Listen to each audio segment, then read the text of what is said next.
Bhutan is a small country in the Himalayas. We've been called Shangri-La, even the last Shangri-La. But let me tell you right off the bat, we are not Shangri-La. My country is not one big monastery populated with happy monks. The reality is that there are barely 700,000 of us, sandwiched between two of the most populated countries on earth, China and India. The reality is that we are a small, underdeveloped country doing our best to survive. But we are doing okay. We are surviving. In fact, we are thriving. And the reason we are thriving is because we've been blessed with extraordinary kings.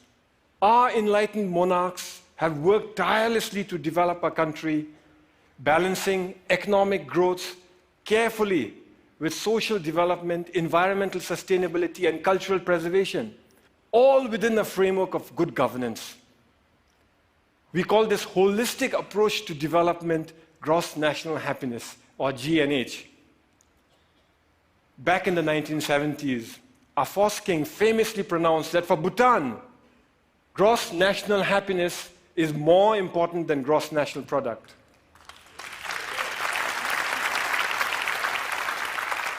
Ever since, all development in Bhutan is driven by GNH, a pioneering vision that aims to improve the happiness and well-being of our people. But that's easier said than done, especially when you're one of the smallest economies in the world. Our entire GDP is less than $2 billion. I know that some of you here are worth more individually than the entire economy of my country. So our economy is small. But here's where it gets interesting. Education is completely free.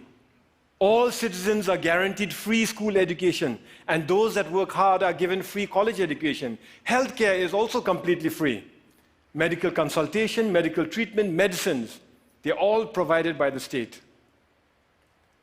We manage this because we use our limited resources very carefully, and because we stay faithful to the core mission of GNH, which is development with values. Our economy is small, and we must strengthen it. Economic growth is important, but that economic growth must not come from undermining our unique culture or our pristine environment. Today, our culture is flourishing. We continue to celebrate our art and architecture, food and festivals, monks and monasteries. And yes, we celebrate our national dress too. This is why I can wear my kohl with pride. Here's a fun fact. You're looking at the world's biggest pocket. It starts here, goes round the back, and comes out from inside here. In this pocket, we store all manner of personal goods, from phones and wallets to iPads, office files, and books. But sometimes even precious cargo. So our culture is flourishing, but so is our environment. 72% of my country is under forest cover. Our constitution demands that a minimum of 60% of Bhutan's total land shall remain under forest cover for all time.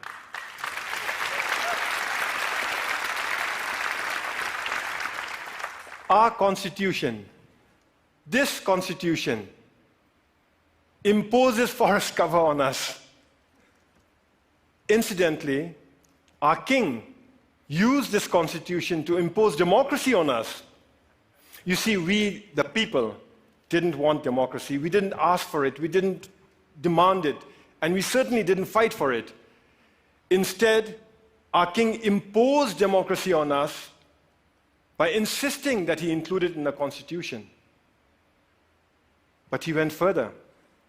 He included provisions in the Constitution that empower the people to impeach their kings, and included provisions in here that require all our kings to retire at the age of 65. Fact is, we already have a king in retirement. Our previous king, the Great Fourth, retired 10 years ago at the peak of his popularity. He was all of 51 years at that time.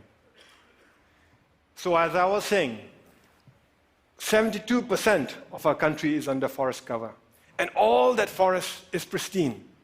That's why we are one of the few remaining global biodiversity hotspots in the world, and that's why we are a carbon neutral country.